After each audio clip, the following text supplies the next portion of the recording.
kelas. Assalamualaikum warahmatullahi wabarakatuh. Perkenalkan, nama saya Versi Emma Putri dari kelas 2D dengan NIM 2111290069. Di sini saya akan membuat video pembelajaran dengan mata kuliah fonologi, dosen pengampu Ibu Dina Putri Juni Astuti MPD. A. Definisi fon, fonem, dan alofon.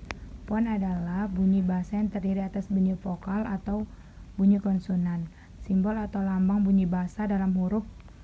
Dalam bahasa Indonesia terdapat 26 huruf dimulai dengan huruf A, S, B, dan D. Huruf Z, fon dapat dikatakan pula bunyi bahasa Inggris speak sound. Atau fon adalah satuan bunyi yang dihasilkan oleh alat ucap dalam fonologi bunyi bahasa yang diamati sebagai fonem. Fon merupakan satuan bahasa yang bersifat konkret. Fon itu dapat didengar dan dapat diucapkan, karena itu di samping fon digunakan juga istilah bunyi. Kata lain dalam bahasa Indonesia misalnya merupakan kata yang mengandung 4 fon, yakni K, A, I, dan N. Jika fon-fon itu didefinisikan secara analisis, perlu diperhatikan bahwa fon berada dengan huruf fon adalah bunyi, sedangkan huruf yang bersimbol garis bunyi, jumlah fon dan jumlah huruf tidak sesuai paralel. Kata senyampang dalam bahasa Indonesia mengandung 7 fon, yaitu S, N, A, M, P, dan N. Akan tetapi kata tersebut bahwa fon tidak identik dengan bunyi. Memang ada kata yang jumlah fonnya dengan huruf yang terdapat pada kata itu seperti tampak pada kata itu, akan tetapi secara prinsip fon adalah maujud yang berbeda dengan huruf. 2. Fonem. Fonem merupakan satuan bahasa Indonesia yang bersifat abstrak dan mampu menunjukkan kontras makna yang abstraksi dalam suatu atas jumlah fon, entah vokal maupun konsonan, karena bersifat abstrak. Fonem bukanlah suatu bahasa yang tidak nyata, akan tetapi mewujudkan yang dapat diindera. Dalam kata rokok misalnya terdapat 4 fon, yaitu 4 fon itu sebenarnya merupakan realisasi 3 fonem, yaitu R, O, dan K. Dalam kata itu pula terdapat bunyi yang sebenarnya merupakan analisis fonem yang hanya lingkungan berdistribusinya fonem O itu direalisasikan menjadi dalam kurung. 3. Alofon. Alofon adalah pembedaan realisasi pelafazan fonem karena posisi yang berada dalam kata. Misalnya fonem B dalam bahasa Indonesia dilafalkan pada posisi bahasa besar dan tengah kabal. Berbeda dengan fonem ini posisi akhir jawab. Kalau kita lihat kembali pembicaraan mengenai vokal, atau kita melihat bahwa vokal bunyi depan tinggi ada 2, yaitu vokal depan tinggi I dan vokal tengah bawah I. Begitu juga vokal belakang tinggi ada 2, yaitu vokal belakang tinggi atas U dan vokal belakang tinggi bawah U. Demikian juga vokal belakang sedang ada 2, yaitu vokal belakang sedang atas O dan vokal belakang sedang bawah B. Jenis-jenis fonem.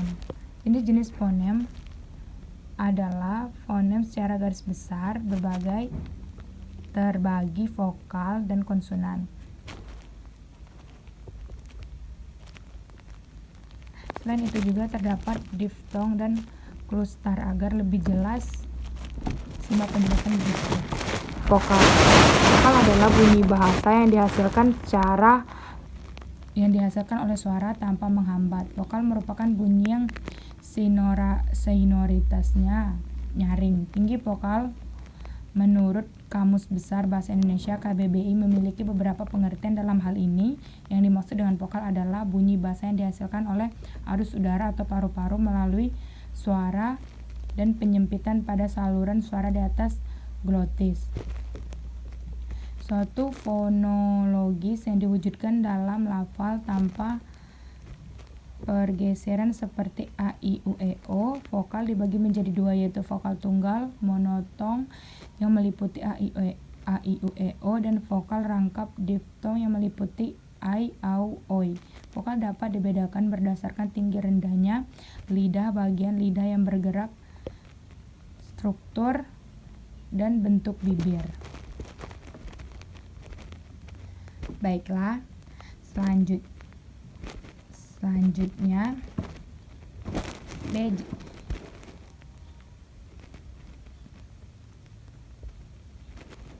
C. Dasar-dasar analisis fonem. Dasar-dasar analisis fonem adalah pokok-pokok pikiran yang dipakai sebagai pegangan untuk menganalisis fonem suatu bahasa. Pokok-pokok pikiran ini juga dapat disebut dengan premis pokok-pokok pikiran atau premis yang dimaksud adalah sebagai berikut. 1. Bunyi-bunyi bahasa cenderung dipengaruhi oleh lingkungan. 2. Sistem bunyi bahasa cenderung bersifat